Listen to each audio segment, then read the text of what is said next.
우리 다 같이 잠시 자리에서 일어나셔서 우리 한 목소리로 같이 읽도록 할까요? 욥기 1장 16절에서 22절까지 말씀 같이 읽도록 합니다. 구약성경 761페이지 어간에 있습니다. 함께 읽겠습니다.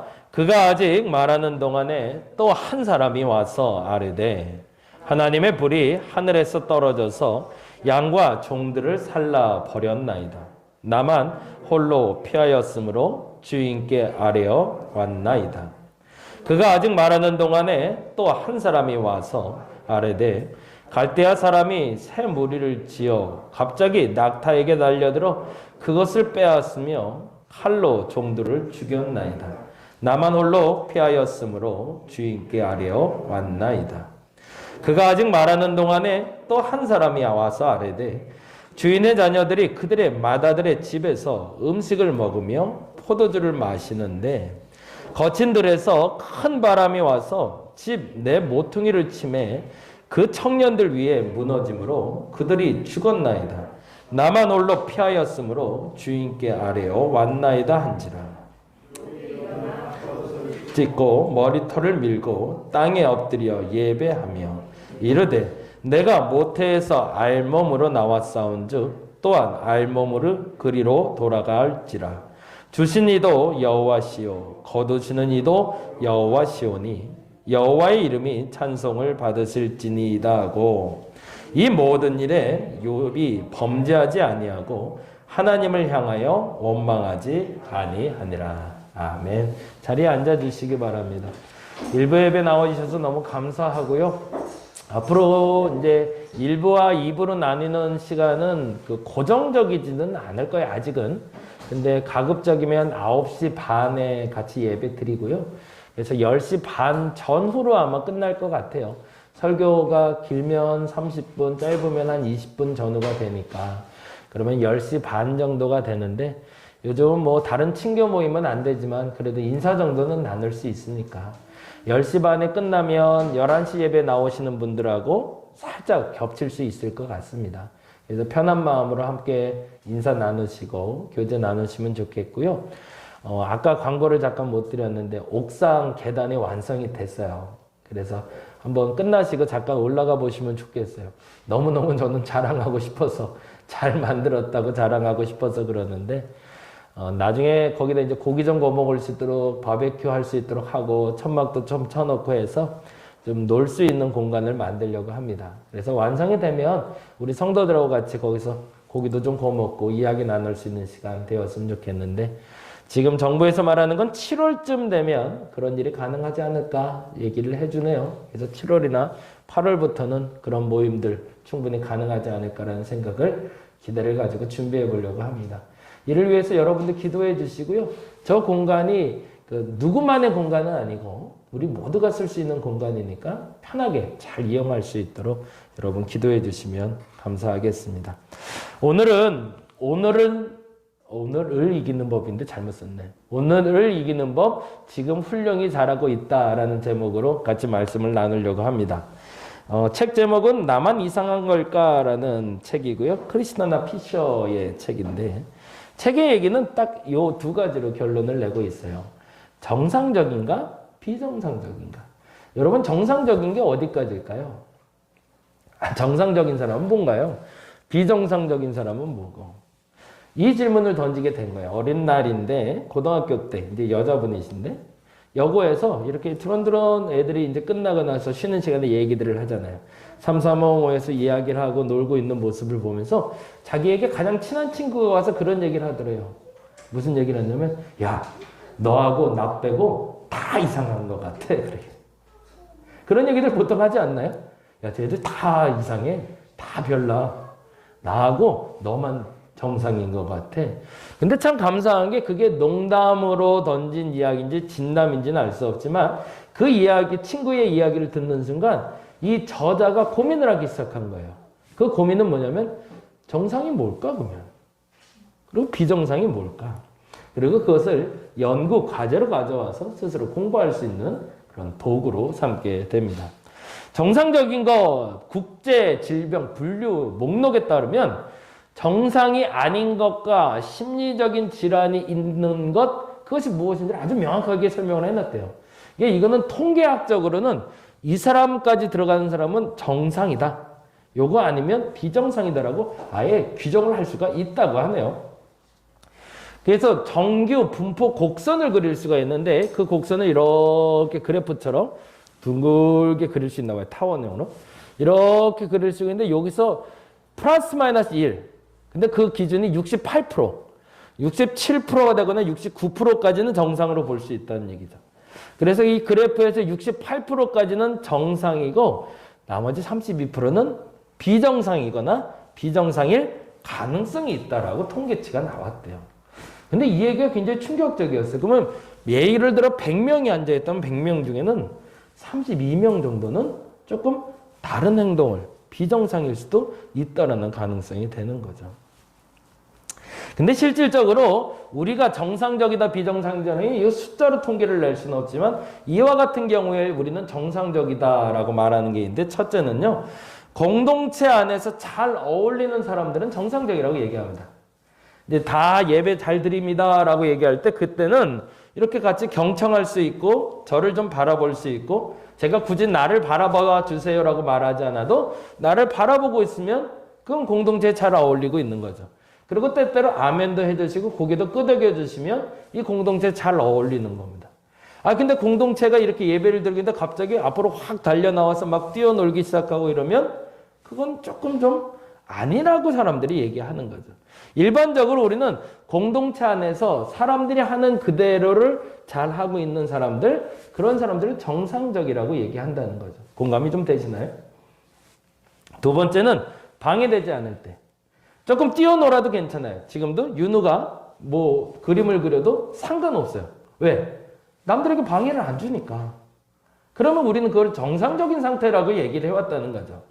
근데 그림을 그리다가 혹은 다른 일을 하다가 다른 사람이 갑자기 소리를 꽉 지르던가 아니면 자다가 코를 골고 있거나 이러면 누군가에게 방해가 되겠죠. 그럴 땐 이건 정상적인 행동이 아니다라고 얘기한다는 거죠. 근데 세 번째인데요. 스트레스를 유발하지 않는 상태를 정상적이라고 사람들은 생각한다고 합니다. 지금 말하는 이 세 가지는 통계학적으로 나온 게 아니라 사람들에게 조사를 해본 결과 사람들이 정상적이다라는 생각은 이 세 가지 정도를 생각한대요. 근데 책에서는 이렇게 설명을 하고 싶어 합니다. 첫 번째, 정상적인 건 조금 별난 구석이 있어도 정상일 수 있다라고. 아까 말했던 68%에서 70%를 넘어가도 괜찮다. 조금 독특한 행동 할 수 있지 뭐. 그런 거 있잖아요. 한참 우리끼리 신나서 축구 얘기하고 있는데 갑자기 뜬금없이 야구 얘기하는 애들. 그러면 야 이거 참 제일 비정상 아니야? 라고 하는 게 아니라 참 너 별나다라고 말할 수 있죠. 그런 건 괜찮다. 사람들이 다 김치찌개 먹자고 하는데 혼자 곰탕 먹겠다고 하는 사람. 그 사람 보고 비정상이라고 말하진 않죠. 별나다라고 말하는 거죠. 두 번째, 조금 더 깊이 가보자는 거예요. 70%를 넘어서 75%에서 80%까지도 갈 수 있다. 그런데 심리치료를 받고 있는 사람. 예를 들어서 우울증 약을 좀 먹거나 가끔 잠이 안 와서 수면제를 먹으면 옛날에는 심각하다고 생각했거든요. 근데 그게 일상화돼 있어요. 그럴 수도 있다. 여기까지도 정상으로 보자는 게 이 책이 얘기해요. 지금 아까 말했던 대로 공동체 안에서 잘 어울리고 방해받지 않고 스트레스를 안 줘도 우리는 정상적으로 말하는 게 일반적인 거라면 이분은 조금 더 나가고 싶다는 거죠. 정상이라는 범주를 68%를 딱 규정해놓고 32%는 비정상이라고 말하지 말고 그 32명 중에서도 정상이라고 말할 수 있는 범주를 더 높이자는 거죠. 그래서 더 많은 사람이 우리 공동체 안에서 건강하게 같이 생활했으면 좋겠다라는 얘기를 하는 겁니다. 그리고 마지막에는 이렇게 얘기해요. 어쩌면 정말 다른 사람들이 정상일 수 있다. 그건 무슨 말이죠? 나는 진짜 다른 사람일 수도 있다는 거죠. 이 말은 이렇게 설명을 할 수가 있습니다. 남과 다르기 때문에 틀린 것이 아니라 다른 사람들과 구분되고 특별한 사람이 된다는 사실을 인식할 수 있어야 된다는 거죠. 마지막 세 번째에 속하는 사람은 도대체 저 사람들이 얘기하는 게 난 납득이 안 가는 거예요. 그 사람들이 그렇게 행동하는 게 납득이 안 가요. 그런데 그것이 내게는 자꾸 문제거리가 돼요. 그리고 그 사람들이 납득하지 못하는 것들이, 그리고 내가 납득하지 못하는 것들이 서로 상충했는데 결론적으로 생각했을 때 내가 틀리다는 생각이 안 드는 거예요. 그럴 때 이런 사람들이 툭 튀어나오게 되는 거죠. 우리 종교적으로 얘기할 때 그런 사람 중에 가장 유명한 사람이 바로 마틴 루터라는 사람이죠. 남들은 다 맞다고 얘기하거든요.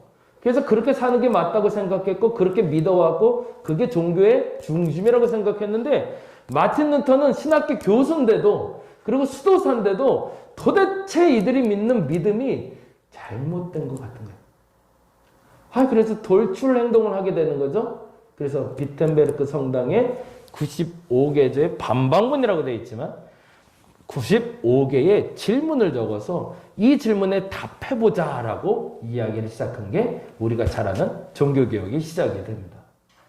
실질적으로 남과 다르기 때문에 그 사람이 틀리다라고 규정할 것이 아니라 남과 다르다고 여겨졌을 때 내가 특별한 사람이라는 걸 알게 되기 시작하면 그 공동체에 우리도 속할 수 있다라는 얘기죠. 근데 전제가 있어요. 이런 사소한 특이함은 스스로 인생을 사는 데는 전혀 지장은 없습니다. 근데 문제는 여기서 발생하는 거죠. 관계를 통해서 누군가에게 상처를 받거나 상처를 주면 그때부터 문제가 되는 거죠. 그 특별함이 누군가에게 감정을 상하게 할 수도 있어요. 아프게도 할 수도 있어요. 그런데 중요한 건 아프고 감정을 상하는 걸로 끝나는 것이 아니라 그에게 상처를 줘서 그의 삶에 해를 끼치기 시작한다면 그것은 특별한 것이 아니라 우리는 비정상이라고 불러야 된다는 거죠. 이게 여기까지 얘기하는 나만 이상한 걸까라는 책에서 말하는 정상과 비정상의 범주에 대한 결론이 됩니다. 근데 문제는 사람뿐만이 아니라 상황이 그럴 때가 있다는 게 문제죠. 문제는 이건데요. 바른 것은 우리는 당연히 정상적인 거라고 생각하죠. 그렇죠? 바른 게 정상적인 겁니다. 그리고 잘못된 게 비정상적인 거죠. 그죠? 이게 원래 이치잖아요. 근데 문제는 바른 것이 비정상일 때가 있더라는 거예요. 잘못된 게 정상적인 게 있더라는 거예요. 실례로 그런 거예요. 명절이 됐어요. 우리 요즘 명절을 지금 몇 번을 보냈어요. 추석부터 설 명절까지. 근데 5명만 모이래요. 이게 정상적인 건가요? 비정상적인 거예요.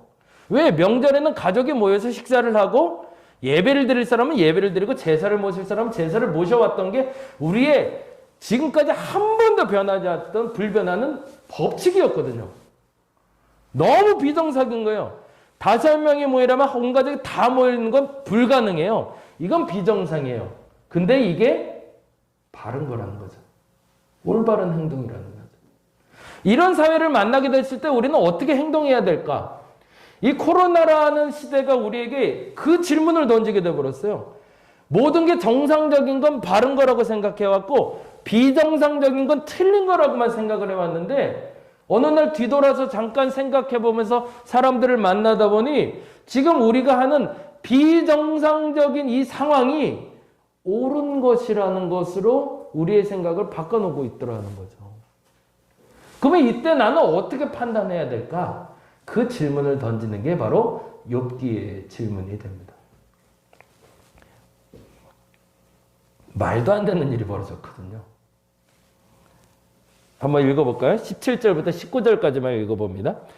그가 아직 말하는 동안에 또 한 사람이 아뢰되 갈대아 사람이 새 무리를 지어 갑자기 무슨 일이 벌어졌대요? 낙타에게 달려들어 그것을 빼앗으며 칼로 종들을 죽였나이다. 나만 홀로 피하였으므로 주인께 아뢰어왔나이다. 무슨 일이 벌어졌대요? 갑자기 갈대아 사람들 도적대가 와서 낙타에게, 이 낙타는 뭘 얘기할까요? 욥이 가진 낙타예요. 욥의 낙타에게 달려들어 그걸 다 빼앗아 가고 심지어 그 낙타를 지키고 있는 종들을 다 죽여버렸대요. 그리고 나만 홀로 남았다는 거 보면 다 죽고 남은 건 나 하나라는 얘기를 하는 거죠. 이해가 되시나요? 납득할 수 없는 상황이에요. 18절 그가 아직 말하는 동안에 또 한 사람이 와서 아뢰되 주인의 자녀들은 누굴 얘기할까요? 욥의 아이들을 얘기하겠죠. 욥의 아이들이 어디 있었대요? 그들의 맏아들의 집에. 그것도 다른 데가 아니라 안전지대였어요. 맏아들. 장손의 집에 모여서 같이 음식을 먹고 포도주를 마시는데 이런 일이 벌어졌대요. 거친 들에서 갑자기 바람이 불어왔다는 거죠. 폭풍이 불어와서 집 내 모퉁이를 치매 그 청년들 위에 무너져 내렸고 그들이 한 번에 다 죽어버렸다는 거죠. 나만 홀로 피하였으므로 주인께 아래로 왔나이다 한지라. 너무나 비정상적인 일이 벌어진 거예요. 그러면 이쯤 되면 욥은 고민을 해야 되겠죠. 뭔가 잘못됐구나 하는 걸 아는 거죠. 근데 문제는 내 삶이 그 잘못된 삶으로 나갈 만큼 잘못 살지 않았다는 데 문제가 있어요. 예를 들면 이런 본문이 나오는데 욥기 1장에 보면 이런 얘기가 있어요. 1장 4절부터 5절인데요. 그의 아들들이 자기 생일에 각각 자기의 집에서 잔치를 베풀고 그의 누이 3명도 청하여 함께 먹고 마신지라. 생일날 그렇게 했대요. 그 다음에 이렇게 돼 있어요. 그들이 차례대로 잔치가 끝내면 욥이 그들을 불러다가 성결하게 하되 아침에 일어나서 그들의 명수대로 번제를 드렸대요. 명수대로. 7명은 7명 명수대로 하나하나 다 따로따로. 왜냐하면 그 잔치를 벌이다가 혹여 실수했을까 봐.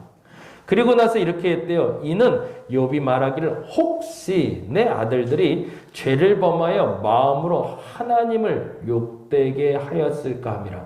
욥의 행위가 그리고 이렇게 돼 있어요. 항상 이랬다.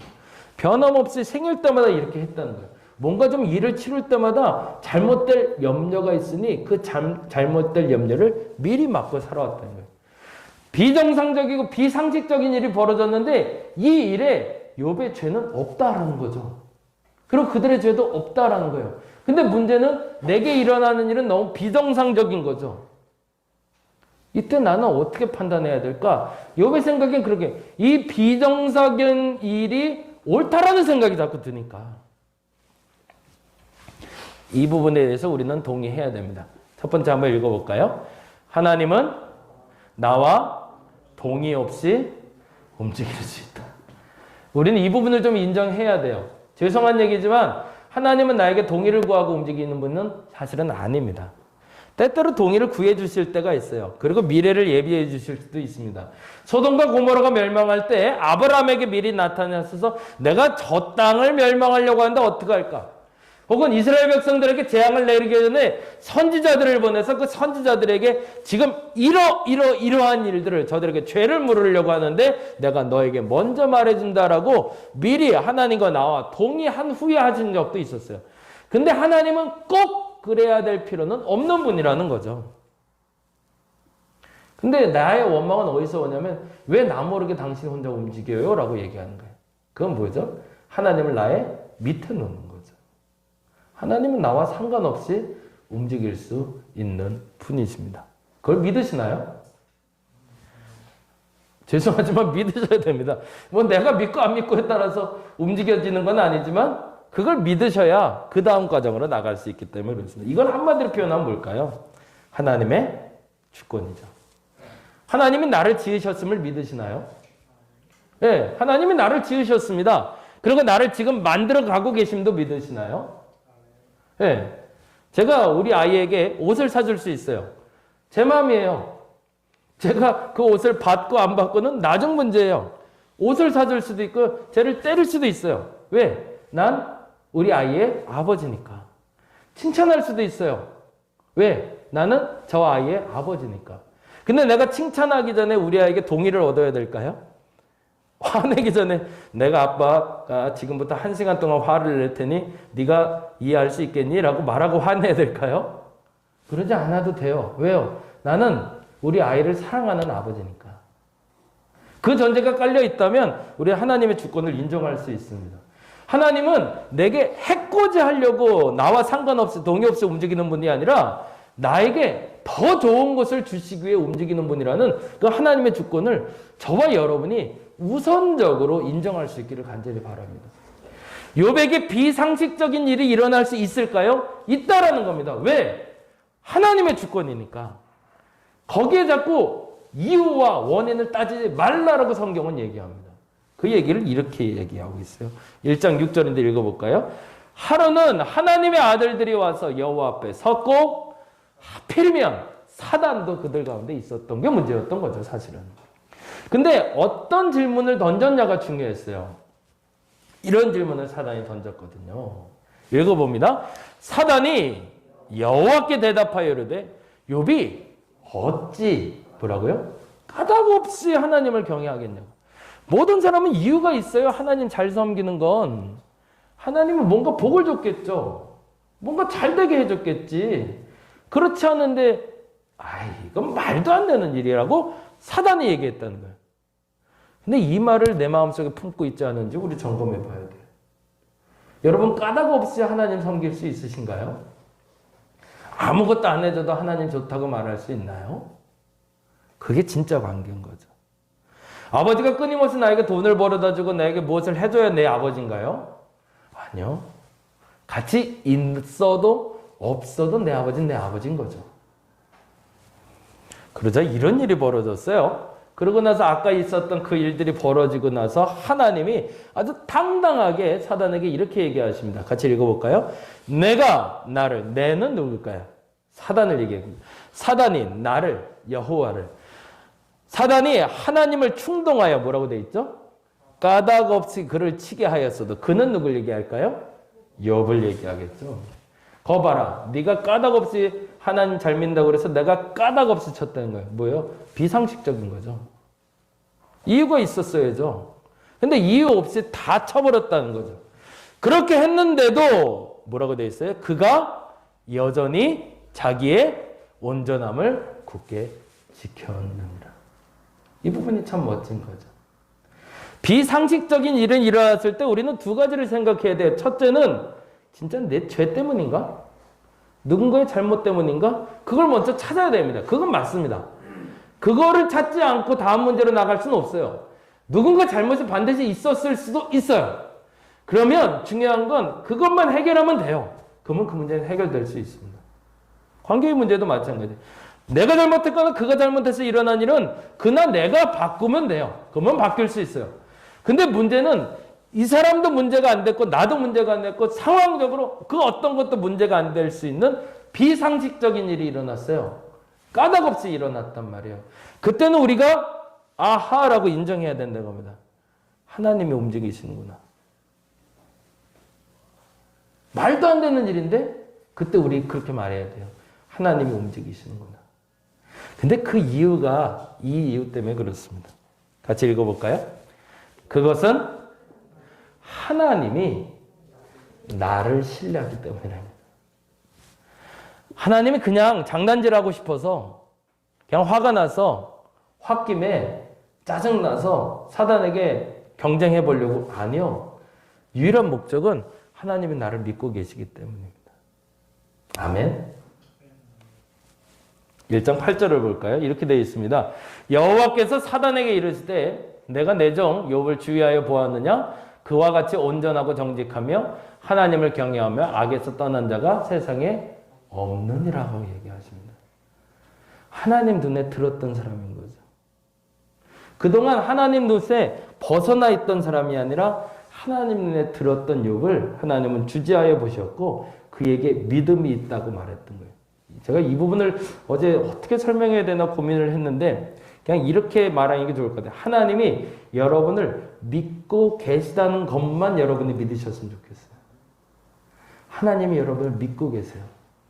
우리는 믿음을 갖는다고 얘기할 때 믿음을 내가 하나님을 믿는 걸로 알아요. 근데 그게 아니라 믿음은 하나님이 나를 믿고 계시다는 걸 아는 게 믿음입니다. 다시요. 이 말이 도대체 어떻게 설명해야 될지 모르겠어요. 그래서 어저께 밤에 끙끙 앓았는데 답이 없어요. 그냥 이렇게 설명할 테니까 여러분이 알아들으세요. 믿음은 내가 하나님을 믿는 게 아니라요. 하나님이 나를 믿고 계시다는 걸 아는 거예요.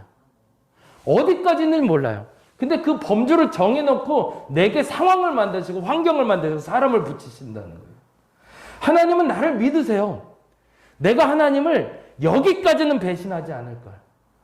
내가 하나님께 여기까지 일할 수 있으면 하나님 믿으세요. 그래서 그 일을 내게 맡기신다는 거예요. 그래서 그 여자분과 결혼하신 거고요. 그 남자분과 결혼하신 거고요. 그 아이를 낳게 된 거고요. 그리고 그 가정을 꾸미게 된 거고 그 직장에 가게 된 거예요. 근데 가게 된 게 내가 믿음이 있어서 그 일을 한 게 아니라 내가 하나님이 나를 믿는 날 걸 알았기 때문에 그 일이 벌어졌다는 거예요. 그 이상의 것을 하나님 요구하지는 않으신다는 겁니다. 그래서 성경을 보신 분들은 알지만 욥에게는 생명은 건들지 말라고 합니다. 그건 내 거니까 절대 건들지 마. 그런데 생명을 건들지 말라는 이유는 생명 이외의 나머지를 다 건드려도 욥은 결코 그 믿음이 넘어지지 않을 사람인 걸 나는 믿어라는 하나님의 고백이신 거예요. 그런 믿음의 고백을 들을 수 있는 여러분이면 참 좋겠어요. 하나님이 여러분을 믿으세요. 저 정도는 내가 맡길 수 있어. 저 정도는 마음대로 니들이 아무리 마음대로 다뤄도 저 사람은 경고해서 쓰러지지 않을 거야 하고 말할 수 있는 사람. 그래서 앞서 그 본문에 이런 부분이 적혀 있습니다. 읽어볼까요? 까닭없이라는 단어 앞에 적혀 있는 단어예요. 여호와께서 사단에게 이랬을 때 내가 내 종 욥을 주의하여 보았느냐? 그와 같이 온전하고 정직하여 하나님을 경외하며 뭐래요? 악에서 떠난 자가 세상에 없다. 아멘. 저와 여러분이 이 고백을 들을 수 있으면 좋겠어요. 범위는 달라요. 여기까지일 수도 있고 이만큼일 수도 있어요. 상관없어요. 근데 이 안에만 넣어놓으면 이 안에서 내가 믿기로 이 사람은 절대 나 배신 안 해. 라고 말할 수 있는 하나님의 믿음의 철옹성이 쌓아지길 간절히 바랍니다. 그래서 사람의 믿음의 경중을 어떤 사람은 믿음이 크다, 어떤 사람은 믿음이 작다라는 말을 자기 중심으로 볼 게 아니라 하나님이 믿고 있는 그 상황 내에서 마음껏 움직일 수 있는 사람인 걸 인정하는 거 있다는 겁니다. 그래서 이렇게 표현하시는 거죠. 내가 나를 충동하여 까닭없이 그를 치게 하였어도 그가 여전히 자기의 온전함을 굳게 지켰느니라. 이 이유는 다음과 같습니다. 같이 읽어볼게요. 비정상적인 일로 내가 정상적인 것을 증명할 기회가 되기 때문에 그렇습니다. 그런 일이 벌어져 보면 까닭없이 일이 벌어지면 그 일 때문에 이 사람이 어떻게 행동하는지를 보게 되고 그 행동하는 걸 보면 이 사람이 진짜 믿음의 사람인지 아닌지를 우리는 선별해낼 수 있다는 거죠. 그래서 이 코로나가 가져온 기회라고 사람들이 이제 얘기하기 시작했습니다. 코로나를 바라보고 그리고 우리에게 주어진 상황을 바라보면 우리는 다음과 같이 얘기할 수 있었습니다. 까닭 없이 일이 벌어졌다고. 근데 까닭 없이 벌어진 이 일에 우리는 바른 것을 찾아가기 시작했습니다. 아까 말씀드린 대로 가족이 5명이 모이면 원래는 안 되는 거였지만 그렇게 해도 된다고 말하는 시대가 됐고요. 예배 시간에 인원을 제한해서 모이는 게 안 되는 거였지만 그렇게 해도 된다는 때가 왔고요. 심지어는 이렇게 모이지 않고도 온라인으로도 예배할 수 있다는 시대가 열렸습니다. 이러한 때에 우리는 지금 어떤 판단을 할 수 있을까? 어떤 행동을 할 수 있을까를 통해서 하나님이 이 비정상적인 일로 내가 참 정상적인 진짜 그리스도인이거라고 증명할 수 있는 기회를 허락하셨다는 겁니다.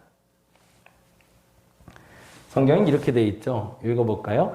욥이 일어나 겉옷을 찢고 머리털을 밀고 땅에 엎드려 예배했대요. 그냥 감사했던 건 사실은 아니었던 거예요. 그가 고통스러웠다는 얘기죠. 가족이 다 죽었는데 가축을 다 잃었는데 행복했겠어요? 아니요. 그런데 이렇게 얘기합니다. 이르되 내가 모태에서 알몸으로 나왔었는지 또한 뭐래요? 알몸으로 그리도 가지고 나온 게 없으니 가지고 나온 게 없이 가는 게 원래 맞습니다라고 얘기하는 거죠. 그리고 이렇게 얘기합니다. 주신 이도 여호와시오 거두시는 이도 여호와시오니. 여기는 따라해 볼까요? 시작. 주신 이도 여호와시오 거두시는 이도 여호와시오니. 그렇게 말하실 수 있겠어요?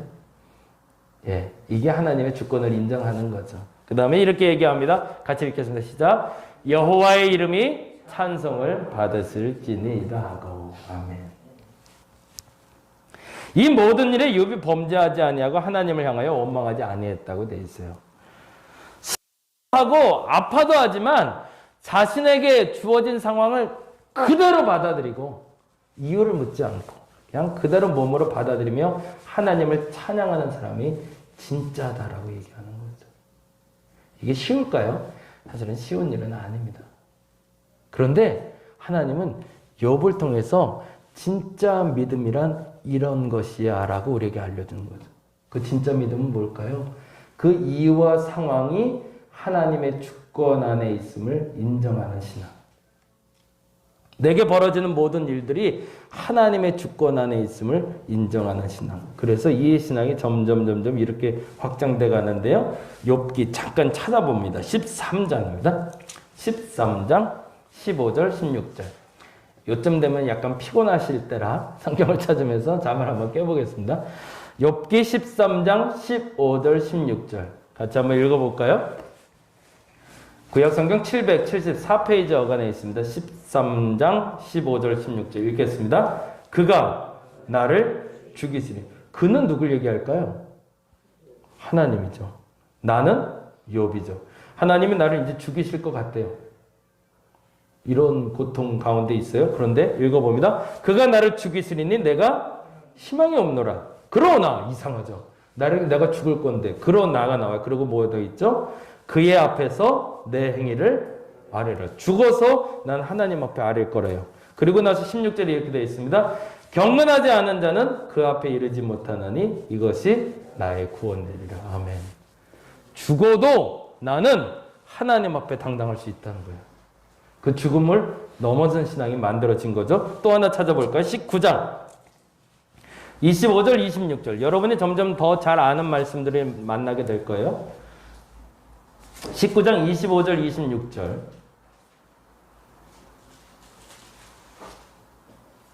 같이 한번 읽어봅니다.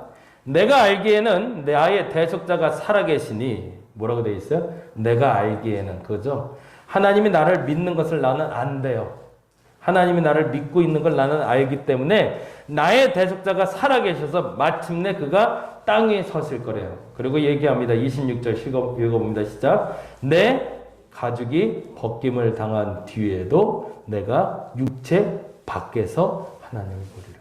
죽음 넘어서도 나는 하나님 앞에 당당할 수 있을 거라. 이 표현이 우리가 너무나 잘 아는 23장 10절에 이렇게 표현되고 있습니다. 같이 읽어볼까요? 23장 10절. 같이 한번 읽어보겠습니다. 그러나 내가 가는 길을 그가 아시다니 그가 나를 단련하신 후에 내가 순금같이 돼서 나오리라. 그럼 이 순금같이 돼서 나온다고 얘기할 때 욥은 어느 시점을 얘기할까요? 죽어서 천국에 가 있을 때를 얘기하는 겁니다. 이 땅에서 삶의 회복이 아니라 그 정도의 믿음이 만들어진 욥을 통해서 하나님은 이 땅의 회복을 만들어가기 시작하십니다. 슬퍼할 수도 있습니다. 아파할 수도 있습니다. 그리고 이해가 안 될 수도 있습니다. 그런데도 불구하고 오늘 이 시간에 하나님을 찬양할 수 있는 여러분을 통해서 하나님은 말씀하실 겁니다. 여러분이 진짜라고. 여러분이 진짜 잘하고 있다고. 슬퍼하지 말라는 얘기가 아닙니다. 하나님과 아파하시기 바랍니다. 그런데 하나님을 찬양하는 이 자리를 놓치지 않고 그래서 하나님께 진짜라고 인정받을 수 있는 저와 여러분 되시기를 간절히 바랍니다. 기도하겠습니다.